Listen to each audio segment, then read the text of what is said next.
بسم الله الرحمن الرحيم الحمد لله رب العالمين الرحمن الرحيم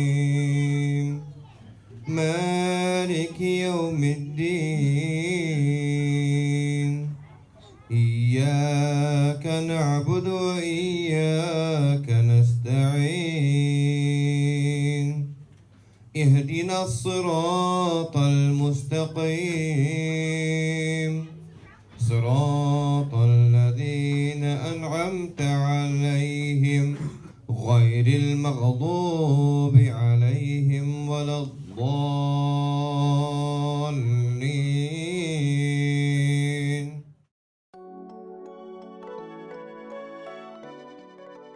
Ufa yağı Tatarları, Başkırtistanda doğup ösken milletteşlerimiz medeni ruhlu, milli gırıf-gadetli bula. Ural iteklerinden Irımbur dağlarına kadar jeyilgen tübeklerde yaşayışı milletteşlerimiz oğu dil, tanıp, dim, akbuyu Tatarları biraz ayrılıp dıra. Şahısların indi. 18. asırının qaharman din işliklisi Batırşadan başlap, türlü çırının büyük şairleri, klasiklar Derdiment'e, Galimcan İbrahimov'a, Fatih Kerim'e, Gazi Kaşaf'a, Mirsey Emir'e, Naqi İsembet'e, Emirhan Yeniki'ye, Riza İşmurat'a, Hasan Saryan'a, Nurihan Fattah'a, Galimcan Latif'a, Ahmet Yerikey'e, Büyük Jirşe Farida Kudaşeva'ga, zamandaşlarımız Radif Gadaş'a, Salavat Fathiddinov'a, Oydar Galimov'a kadar otaklı şahıslar bu yaklarda doğup ösken. Mecid Gafuri, Şeyhzade Babiş, Mustay Karim kibik başkırt klasikları da Tatardan şitte tugil. 20. asırda doğup ösken, hazırgi şırda tanılgan işkuvarlar, jurnalistlar, golimler, hukukçular, okutuşular, mektep, gimnaziyeri, direktorlar hem başka bilgili şahıslar Tatar dünyasında abruylu. Onların milli ruhu, icadi mümkünlükleri, yaşagan tübeklerinin iktisadına ketken ülüşleri bir hesap. Bu yaklarda milli işmaların aktifliği, eydemenlerin kıyılığı, kızılığı, resmi dairelerden oyarak türepsileşuğu mağlum. Onlar arasında ortak tavuşlanmışa, tıynak, sağlık hizmetleri bilen zor neticelerge erişken Başkistan Tatarların yüzün bilgilevşiler var. Til galimi, hazır indi merhum Profesör Radik Sebagatov, ressam Vakil Şeyhüddinov, til galimi hem yazıcı Sufyan Pavarisov, edebiyat bilgisi Ahad Nigmatullin, şair Dalul, Tatar'ın klasik şiiriyetin hem jırların, medeniyet sanatın anlatuşu, pedagog, milli munglarını yankıratuşu zor jırçı İdris Gaziyev, popüler jırçı İdris Karimullin, fotoressamlar Farid Gilmi, Ramil Khilmamatov, medeniyet hizmetkarı hem kompozitör Alik Luqmanov, din işliklisi Muhammed Hazret Gallamov, Kızıltağ, Tulpar, Ümmet, Dilafruz basmalarının ekrinlep dünyaya çıkarışılar kibik fidakar zatlarının buluğu, Ufa Tatarlarının yüzün bilgili. Özleri işlegen urunda abruy kazangan, Tatar milletine tuğru kalgan şahıslar tağı da kübrek. Eşkuar Fanir Galimov, Atlar Üstürüşü Hasan İdiyatullin, edebiyatımızın klasiki Galimcan İbrahimov turunda Sufyan Pavarisov yazgan trilogiyani öz hesabına bastırıp çıkargan Eşkuar Marat Saitov kibik buldıklı şahıslarının Tatar milleti için canların fida kılganın aytırga gerek. Mine şunday fidakar zatlar arasında Eşkuar, Cemaat işliklisi, bütün dünya Tatar Kongresi'nin Aksakallar Şurası reisi Rauf Hasanov da var. Ул Miyaka rayonunun Jidigan avulunda doğup ösken, Transneft sistemasında tüplü injiniyer, jitekçi, Mağarif hem İslam dini işliklisi bularak abruy kazangan şahıs. Eydegiz anın bilen yakınanrak tanışık.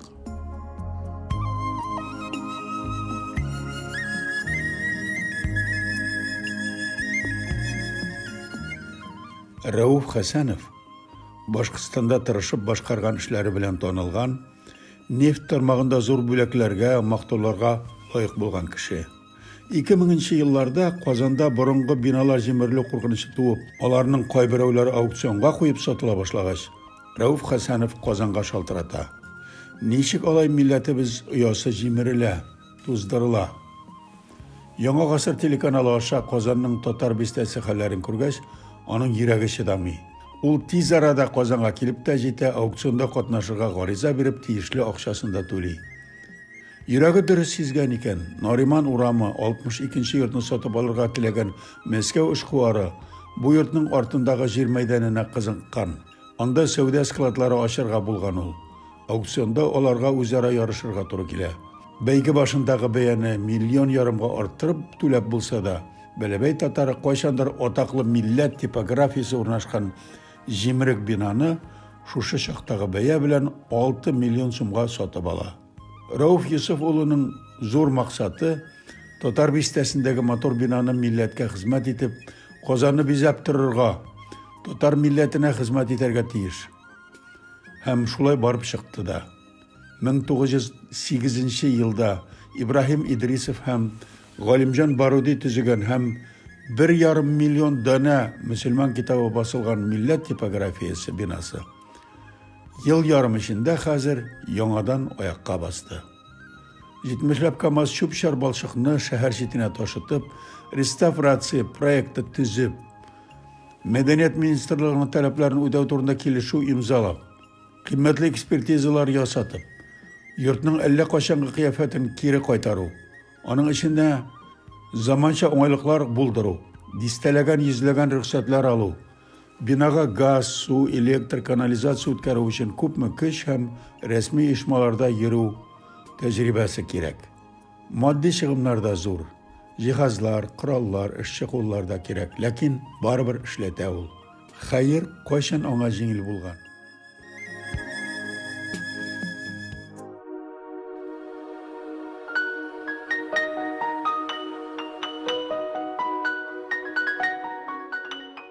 Рауф Хәсәнов гомере буе нефт тармагында эшләгән, җир майын торбалар аша куган, туган авылында мәчет салдыру, Мортаза Рәхимовның туган Күгәрчен районында татар мәктәбе ачтыру, үзенең улларын туган телдә укытыр өчен. Кызыл мәчет дигән тарихи исемле ансамбль оештыру. Инде Бишбүләк районындагы нефт кудыру станциясына күчерелгәч, андагы бойлер бинасында тутыкмас металлдан мәчет төзетү, банкротлыкка төшкән Бәләбәй механика заводын аякка бастыру, булар барысы да бик четерекле, тырышлык, чыдамлык таләп иткән гамәлләр. Милләт һәм дин өчен Рауф Йосыф улы тау тишеген тишеп, әллә ниләр төзеп куяр иде. Инде хәзер аның 3 улы Казанда техник белем алганнар, Мөхәммәдия мәдрәсәсен тәмамлаганнар. Үзе дә Гөлфия ханым да уллары Рөстәм, Арслан, Раил, Райнур, Илһамия, Айсылу, Сөмбел киленнәр дә ураза намаз калдырмыйлар. Кодасы Татарстанның баш казые Җәлил хәзрәт белән дә бик актив хезмәттәшлек итәләр. Нәрсәгә тотынсалар да алар, һәммә нәрсәдә дин кушканча төпле, гадел эшләнергә тиеш. Заман рухына да туры килсен әле. Һәм шулай барып чыга да.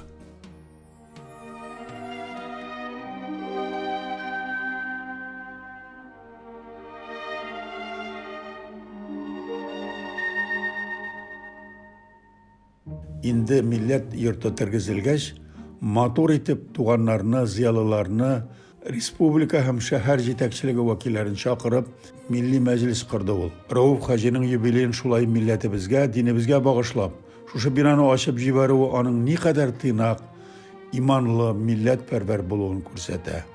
Типография бинасында хәләл кафе ачылу, танышу яучылык хезмәте, эшкуарлык мәктәбе оештыру, нәшрият үзәге булдыру планнары булар барысы да ислам дине рухында, татар милләте гырыфлары нигезендә башкарылды.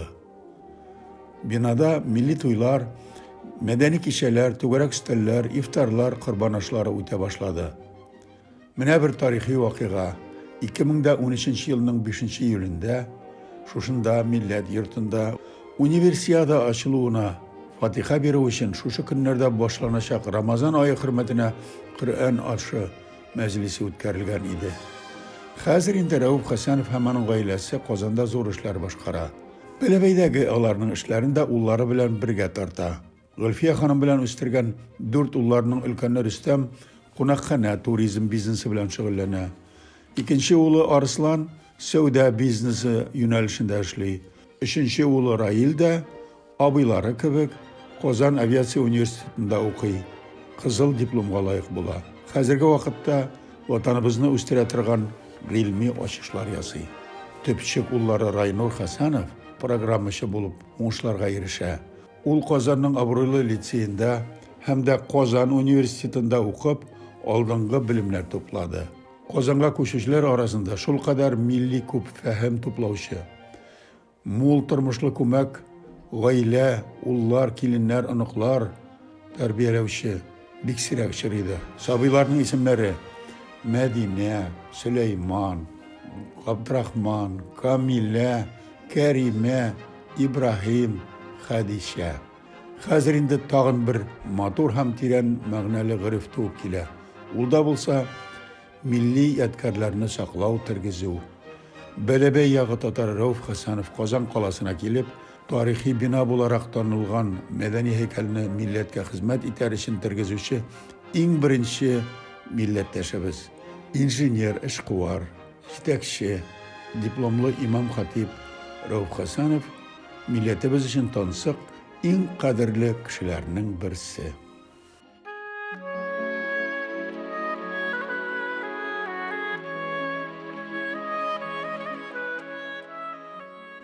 Rauf Hasanov oilasi tuğan tilga, millatga ehtirom ruhida tarbiyalangan. Tatar tilida so'zlashuv, namoz o'quv, Qur'on Karimni o'rganuv bu oilaning tabiiy yashash tartibi bo'lib turadi. Rauf Hazrat bilan Gulfiya Abustayning ullari, aniqlari, kelinlari, quda ham qudog'ilari shin ma'nosida tatar tarbiyasi olgan, urf odatlarni o'tavchi shaxslar. Mana shu odatlar butun dunyo tatarlarına da tarala. Nariman oramındagi millat yurtida butun dunyo Tatar kongressining madaniy choralari, o'taqli millatdoshlar bilan uchrashuv qiziqli o'tdi. Kongressning oqsoqollar shurasi uyushqach millat yurtida umum tatar masalalari yashiroq tekshirila boshladi. Kongressning oqsoqollar shurasi a'zolari etib, obro'li madaniyat san'at ishliklari saylanganlar. Shuraning o'tirishlarida ko'rinakli til, adabiyot, tarix bilgichlari, milli jamoatchilikning ruhiy qiblasini, ishchanlik usullarini tobarga yo'llarini ko'rsatadilar. Agarda söz so'sha kishi turunda bora ekan, men aytar edim, ezgi kishi deb. Ne için? Çünkü birinciden elbette ol o'zining bek zo'r salatin millatimizga to'g'risi bilan bag'ishlab yashaydi. Hamma ishi, hammani oqsoqollar shurasida, andagina da tugul, ol gazetalarda, ol televideniyada, turli yerda onu bilmagan kishi yo'qdir men. Bilmagan tatar yo'qdir onu. Onun mana shu oqsoqollar shurasi ol yashav misolini to'ldirib keladi. Yoshlarga kelajak bugunga ne ravishda millatimizga xizmat etirga kerak ekanini o'rgatuvchi uyushma bu. Hemindanın elbette başında o'zi Rauf'tir. Rauf Efendi Hasanov bik milli canlı, Tatar canlı, milletperver şəxs. Millətni şəxslər bilgili. Biz yaşqına 19-cu əsr axırı, 20-ci əsr başı məğrifətçiləri turunda söyləyibbiz. Bugünkü gün məğrifətçilər kimlər sanırlar degan soravğa men Rauf Hasanovni onun ismində atar idim.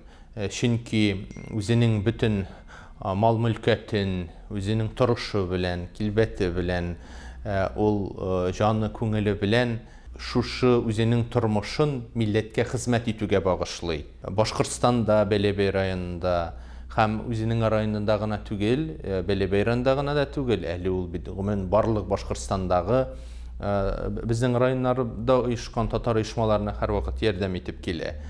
Rauf Efendi, bik de millet için, halkımız için zaruri, faydalı bulgan şunday əməllər kıldı. Ul birden anın mına qaşandır şuşunda teki şitte bulgan mınday kafiler var. Bu millet kafisinin bik kup bizim ziyalılarımız bile, bik kup kişilerimiz bile. Hem bir de aşağıgına tügül, işigine ansı da gerektir. Lakin ul şuşunda teki türlü temalarga, mühim meselelerge bağışlangan şuşunday şaralar uzdura. Onda bizning ziyalılarımızın, көрнекле kişilerimizni şakıra, bizning kişilerimizni tuplauda, türlü mine tormaqtağı, fennin edebiyatçılarımızını, galimler, ressamlar, jırçılar, başkalarını hazırını toplayı. Mine elmin hatırlayayım, kuptan tüğüne bulgan idi, bizning көрнекле artistimiz, indi ol hazır şunday Eser Şakirov'ның kitabın prezentatsiyalau. Ул менә шул тикле бер менә милли темага. Хәзер ул Әсәр Шакиров турында гына түгел, шуңа мөнәсәбәттә безнең милли тематикага, милли тормышыбызга багышланган бер сөйләшү булды. Әлбәттә, Рәүф турында бик күп сөйләргә мөмкин. Чөнки аның эшләгән эшләре күп. Менә мин аптырам, әйтәм бит. Шушында килеп, үзенең балаларын татарча укытыр өчен Казанга килеп, яшәп эшли башлый. Мин андый кешеләрне мин шаккатан сөенәм, менә мондый кешеләрне күрдем дип. Чөнки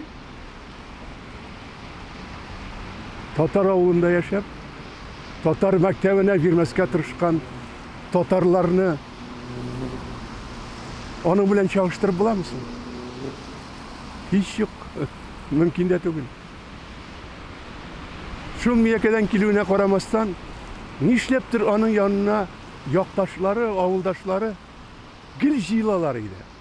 Мин сорыйм, аптырыйм, әйтәм, ничек килдегез соң монда? Ничек? Менә Рәүф абый безнең монда бит. Ул булгач киләбез инде. Аны күргәч безнең җаныбыз тынычлана дип, килүчеләрне күреп шакката идем.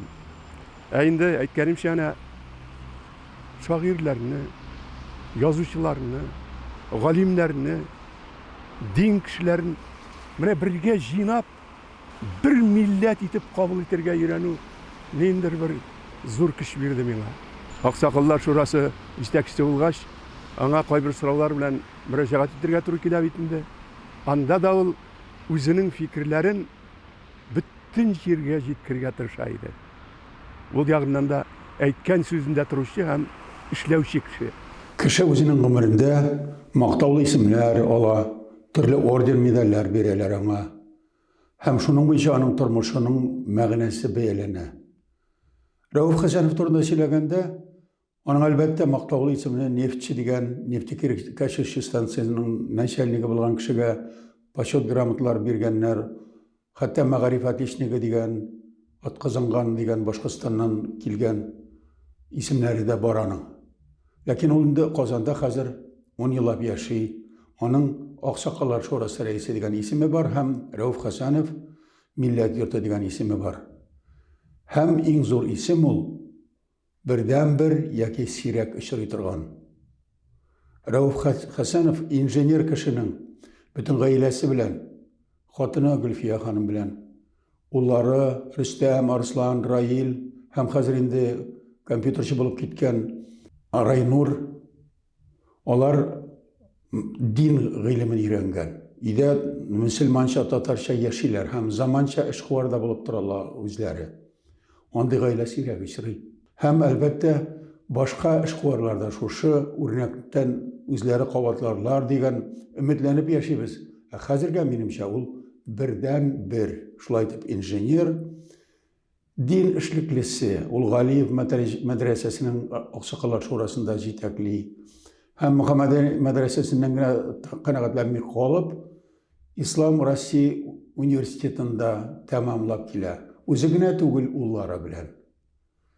Һәм татарча яшәгән, мөселманча яшәгән, заманча мал тапкан һәм мал тоткан һәм гаиләсен тәрбияләүче, бердән-бер булмаса, Аллага шөкер, сирәк очрый торган татар кешесе. Булдыклы аксакал ул Рәүф Хәсәнов. Бисмиллаһир-рахманир-рахим. Мехрибан һәм мөхәббәт иясе булган Аллаһ исеме белән еллар дәвамында юлыбызны яктыртучы, ихлас мәхәлләбезнең асас корылышына хәйр фатихасын бирүче Рәүф Йосыф улы Хәсәнов, сезгә үз гомерегездә үз халкыбызның хөрмәтен һәм мөхәббәт илфәтен күрүләр насип әйләде. Мөкаддәс халкыбызның киләчәге, илебез, ватаныбызның кыдраты өчен көрәштә сезнең исемегез милләтнең яшел байракларына алтын укалар белән язылды. Безне терелтәчәк дөнья барышында, сүзебезне үзебез итәчәк көч ислам икәнен исбат итәсез. Мөкаддәс китабыбыз Коръәндә әйтелгәнчә, Аллаһ тәвәккәл булганнарны сөяр. Сез ул Аллаһның сөйгәне. Һәр шәхеснең үзенә генә хас булган була бер гәүһәре, була бер җәүһәре. Рауф Юсуф улының җәүһәре. Ул бер телдә сөйләшкәннәр түгел, ә бер максатта булганнар теләкләренә ирешер дип бәян итә. Әнә шулай халкыбызны хөрмәт һәм бөеклек иясе итү юлында кояш офыкка качса да, ай байса да, күкләр ишелеп, таулар урыныннан кузгалса да, ул көрәш гайрәтеннән һич ваз кичмәс шәхестер. Рауф Юсуф улы Хәсәнов үзенең 70 еллык юбилеен чын аксакал, гыйлем иясе, эшкуарлыкта һәм химиячылыкта башкаларга еш кына үрнәк күрсәтүче буларак каршылый. Аның җитәкчелегендә һәм аның үрнәгендә Татар Конгрессының Аксакаллар шурасы милләткә юл күрсәтә. Рауф Юсуф улы булдыклы эшкуар, милләтпәрвәр буларак Татар халкының үрнәк шәхесе.